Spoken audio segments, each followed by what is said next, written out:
Wide Chochaitop, and Squast, Wanoktun, and Jawa Kukbi, Splatina. I'm Samet Jean, Chief Wayne Christian from Splatin. The session today, and it's a part of a series we've been trying to bring back to life the Secwepemc stories that where our laws are embedded in those stories.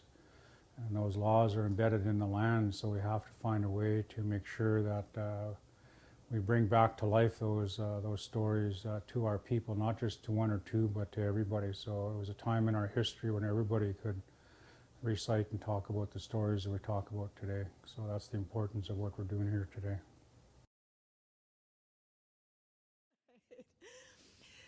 So we have dimensions of traditional ecological knowledge and stories of the kind of knowledge that comes out of conflict and people being at loggerheads with one another and what they do to resolve that.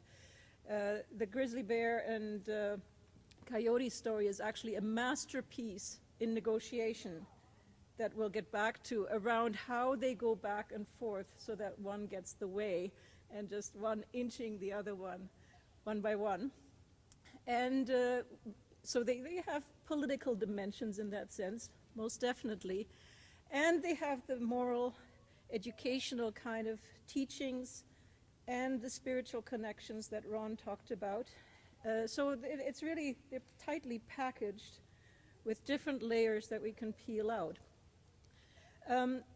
There's another dimension to spectacle that a number of years ago began interesting us. And that involves, well, are they just kind of stories, like parables, myths that people make up? And we can certainly say, no, they're true stories in the sense that they speak to human truths, social truths, moral truths, and all that. But beyond that, to push that envelope a little further, are they true in a second sense that what takes place in these stories actually goes back to historical events?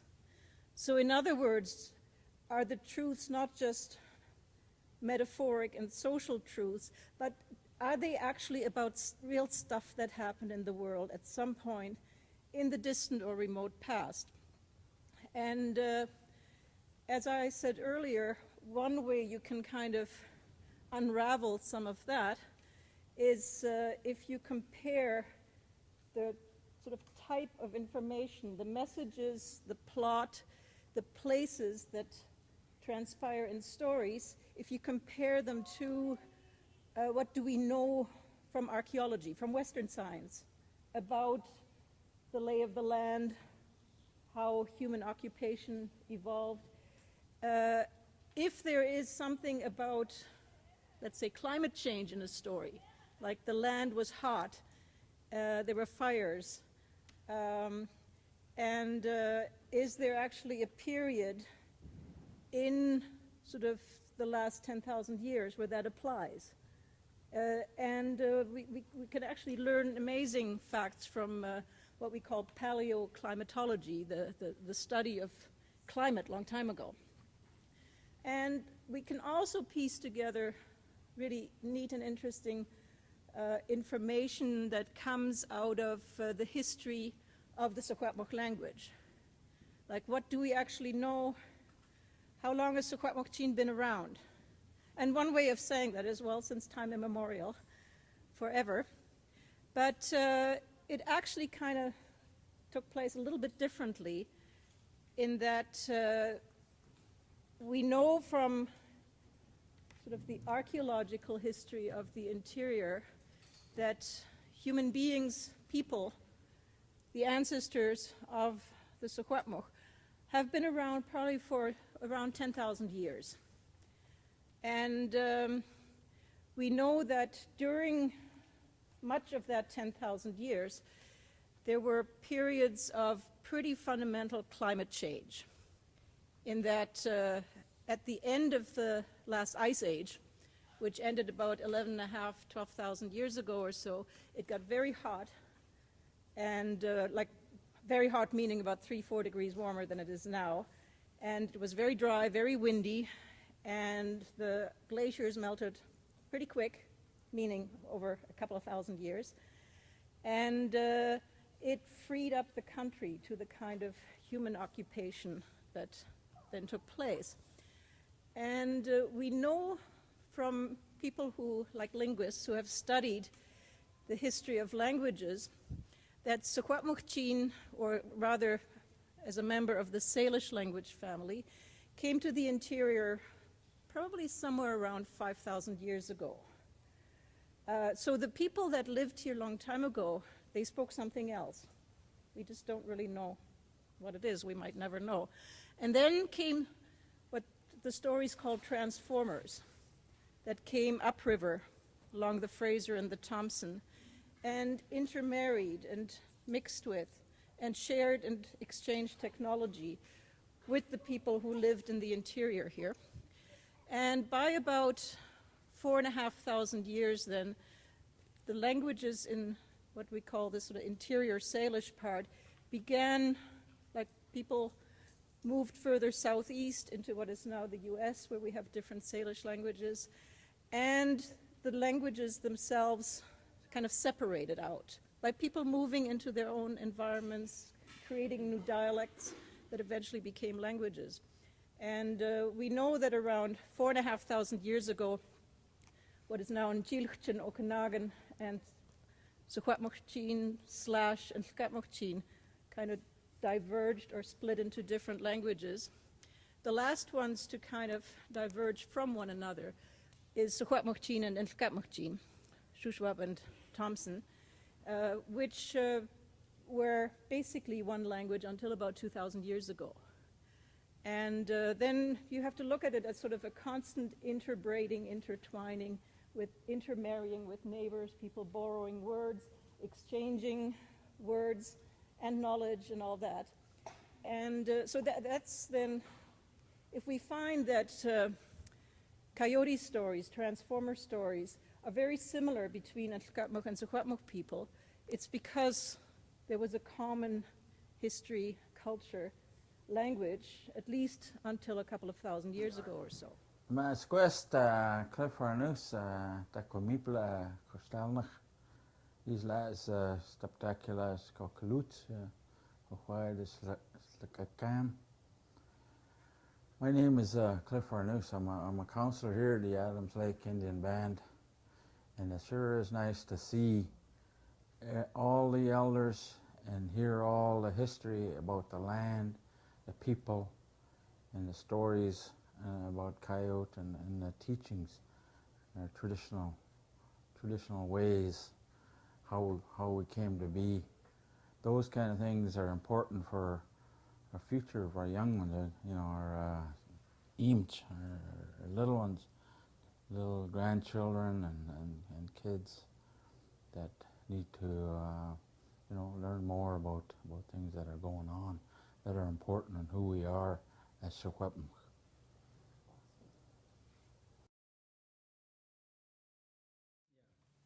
I just wanted to go back and recap. If we noticed it was Granny that had a daughter that got married to the underwater people, to the water people, and her daughter went that way, and but her son went to the sky world, and through his grandpa got him married to the people in the sky world.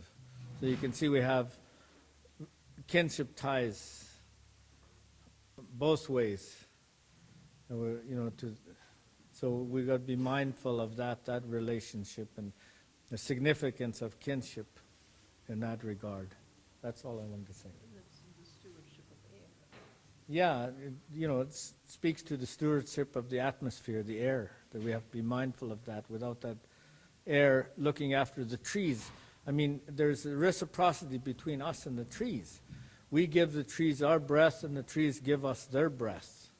And it's through that we are able to. And if we look after the atmosphere, the air, that will be maintaining that reciprocity that we have, our relationship with the trees in balance. This is Jacko Lake, as it's called nowadays. It sits above Kamloops, sort of when you go over the hill of Aberdeen, or what Aberdeen is now, over towards Knutsford, and then towards the Coquihalla there.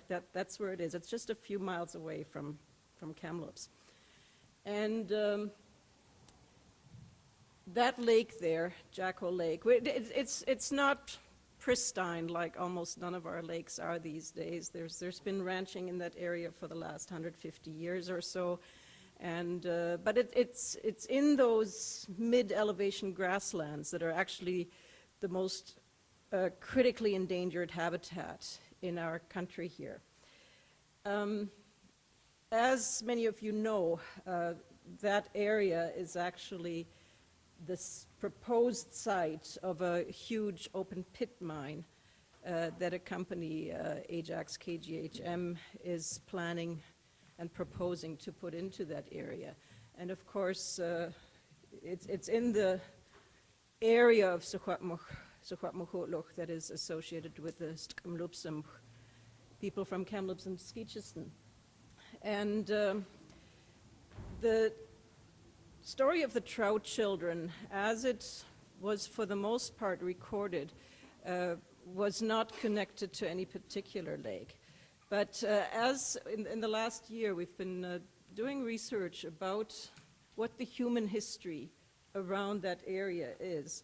And it's been quite an, excuse me, it's been quite an amazing journey of connecting that area to people, to story, to Secwepemc history. The first clue of what the lake involved in the Trout children's story is was actually sort of a fairly fragmentary telling of it that somebody told the geographer George M. Dawson in the 1880s. He connected that lake to a place that wasn't far away, which was, as he said, on the trail which leads from Kamloops towards Trout Lake, where it runs over the bare grassy hills about a mile north of the crossing place of Peterson or Jacko Creek.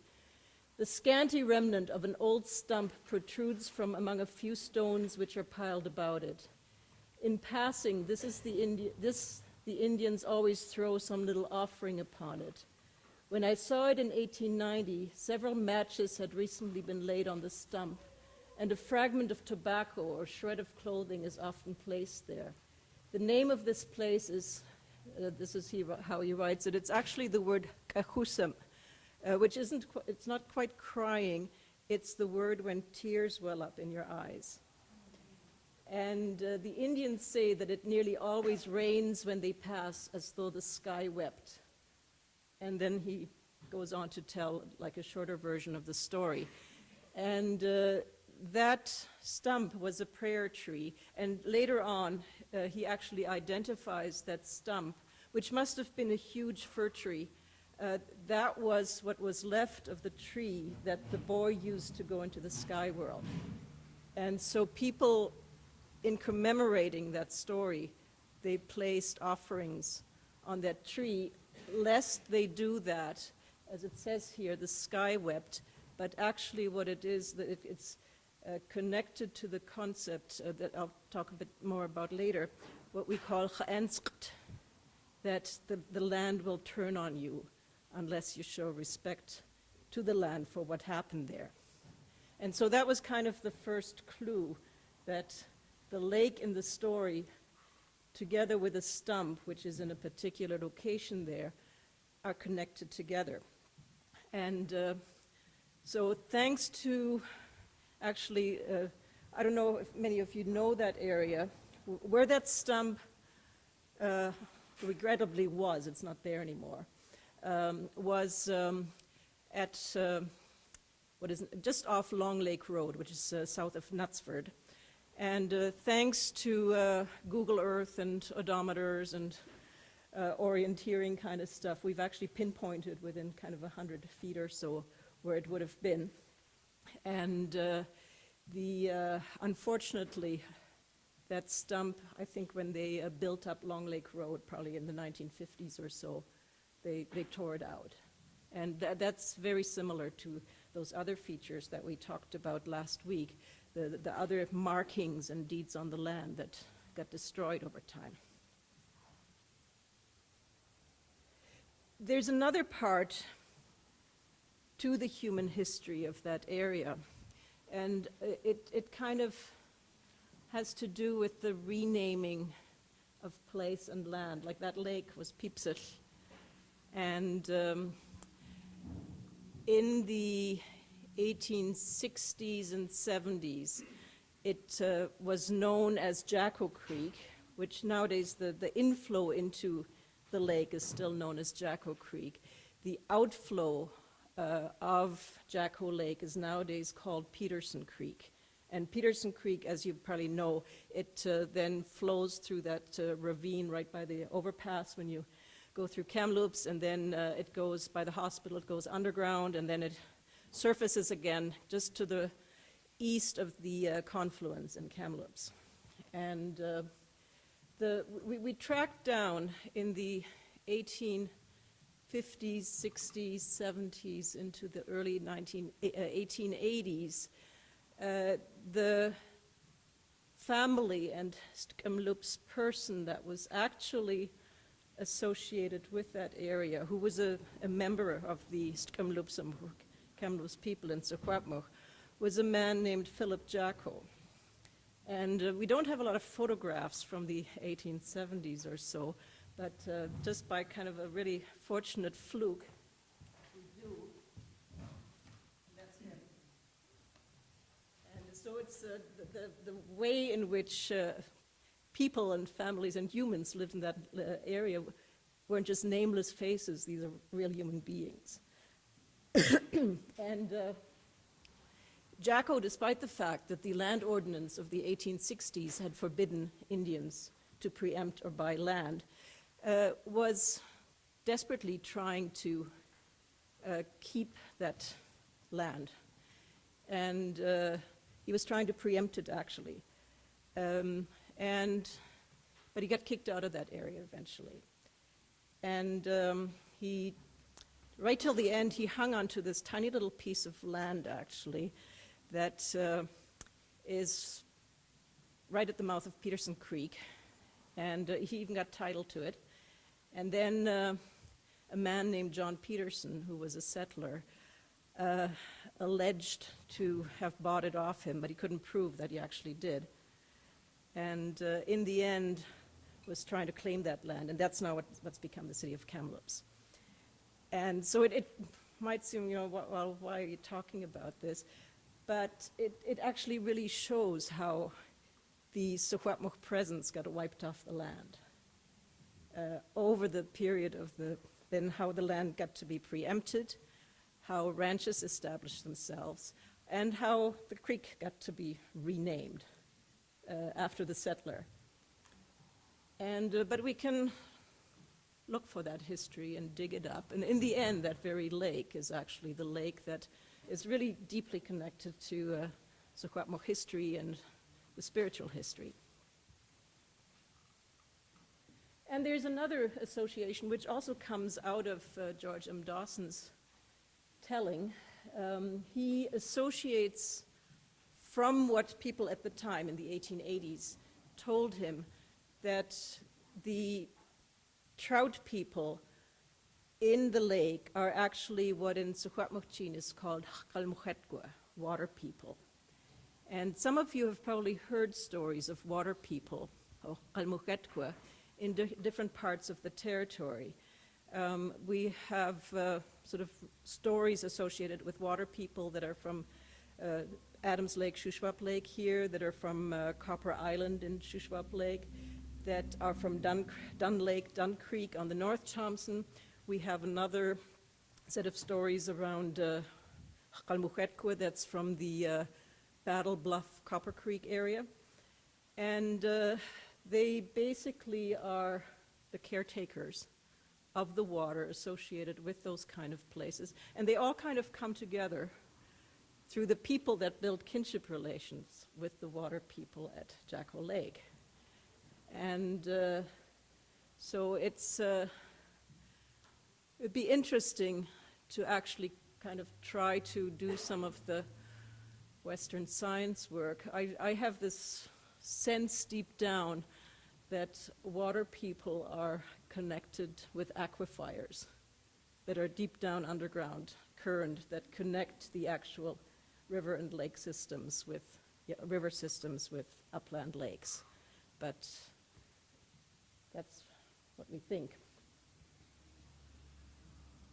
And as we mentioned earlier, so this is the real history that we're kind of embroiled in right now. This here is Jackal Lake as it sits. And this overall, this is the plan for the Ajax KGHM mine. Just to the north of it is what they call the North Waste Rock Management Facility. In other words, a toxic rock pile. To the east of it is a about 2 kilometer long, 500 meter deep open pit. And to the west of it is the tailings storage facility, basically a toxic slush pond.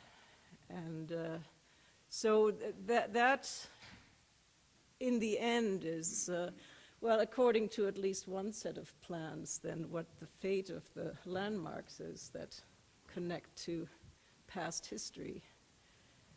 And I don't know, I don't think that lake will do very well in the future.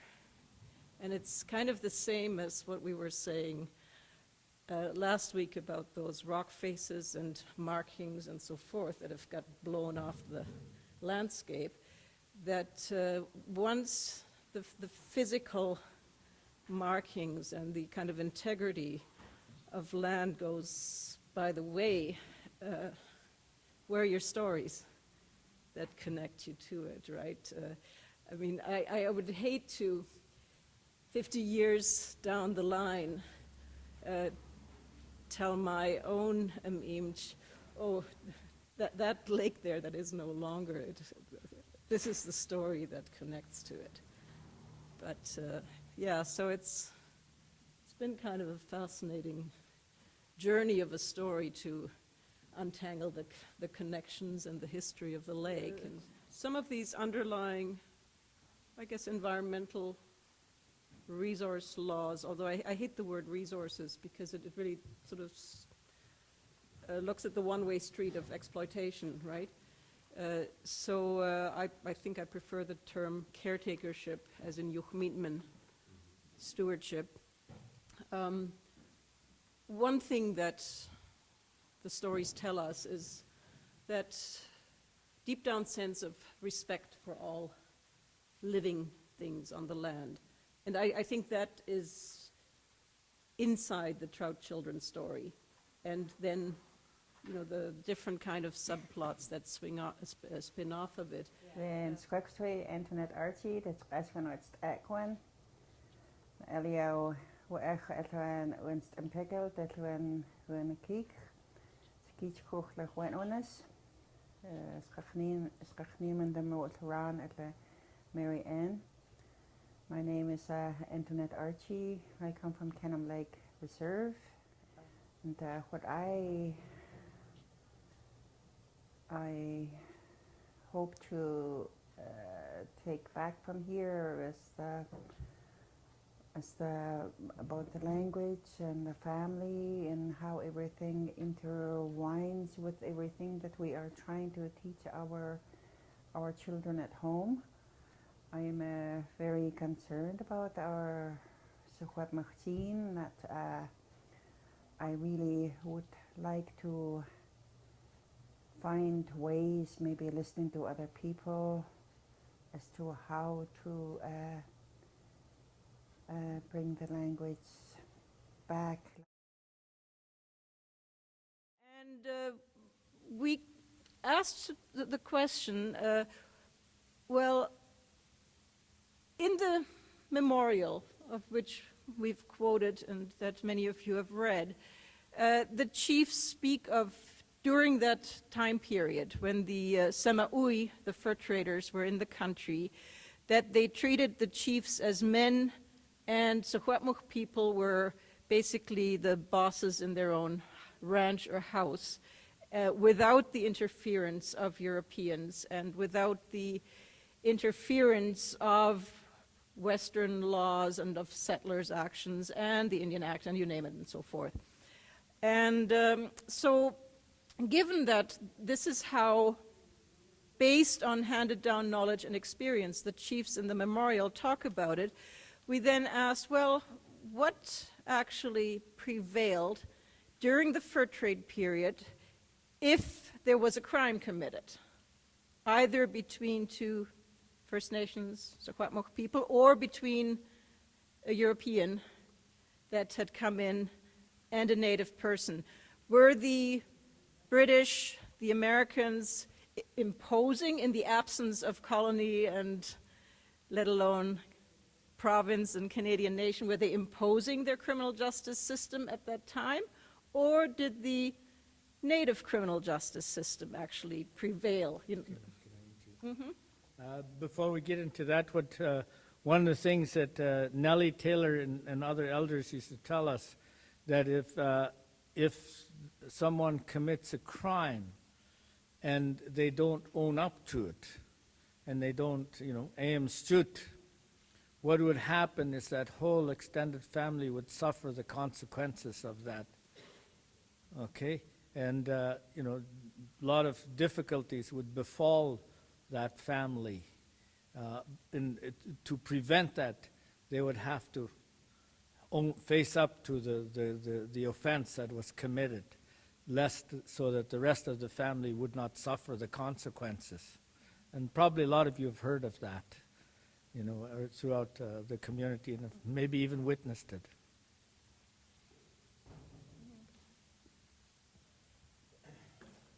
And so we looked through the fur trade records to see what they could tell us about incidences like this, what happened.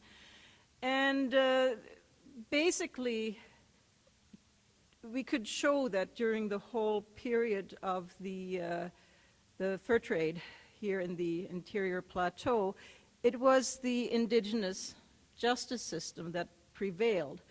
The British American fur traders were kind of posturing to implement their own laws, but in the end, there were a few dozen fur traders in the country and tens of thousands of Aboriginal people.